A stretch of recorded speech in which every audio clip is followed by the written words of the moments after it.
Hello everyone, নতুন আরেকটি ভিডিওতে আপনাদের সবাইকে ওয়েলকাম জানাচ্ছি। আজকে আমি আপনাদের জন্য নিয়ে এসেছি মালাইয়ের রেসিপি।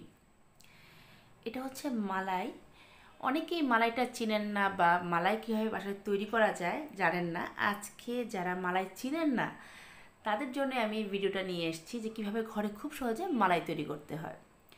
মালাই তৈরি করার জন্য প্রথমেই আমাদের লাগবে ফুল ক্রিম গরুর দুধ। গরুর দুধ ছাড়া কিন্তু মালাই আপনি পাবেন না।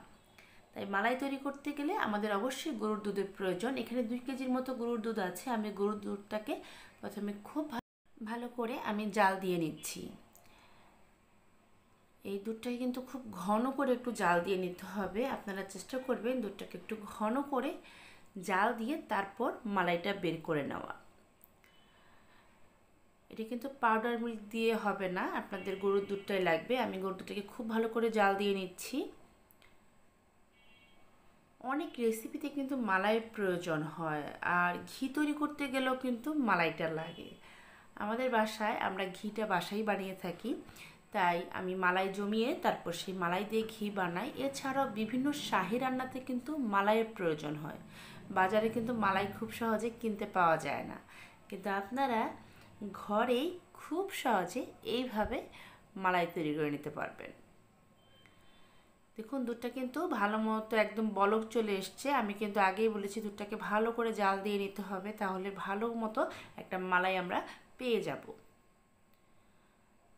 এখন যখন দেখবেন দুধটা ভালো মতো জাল দেওয়া হয়ে গেছে, চুলার আঁচটাকে আপনারা একদম বন্ধ করে দেবেন। আমি এই দুধটাকে একটু ঘন করে জাল দিয়ে নিচ্ছি। এখন আমি চুলার আঁচটাকে একদম বন্ধ করে দুধটাকে ঠান্ডা করে নেব। দেখুন দুধটা কিন্তু ঠান্ডা হয়ে গেছে। উপরে দেখতে পাচ্ছেন একটা পুরো সরের মতো পড়েছে। এই সরটা আমি তুলে নিচ্ছি। তুলে যে এক্সট্রা দুধটা আছে সরের মধ্যে সেটা কিন্তু হাত দিয়ে এরকম চাপ দিয়ে আমরা সেই দুধটা ঝরিয়ে নেব। একটু ভালো করে এটা কাজটা করবেন। এখন দেখুন এই যে সরটা, এটাই হচ্ছে মালাই।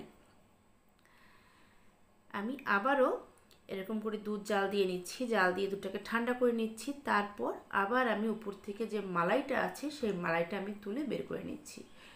পরপর এরকম প্রতিদিনই আমি দুধ যখন জাল দিই, দুধের উপরে যে সরটা থাকে সেই সরটা আমি তুলে ডিপ ফ্রিজে সংরক্ষণ করে রাখি।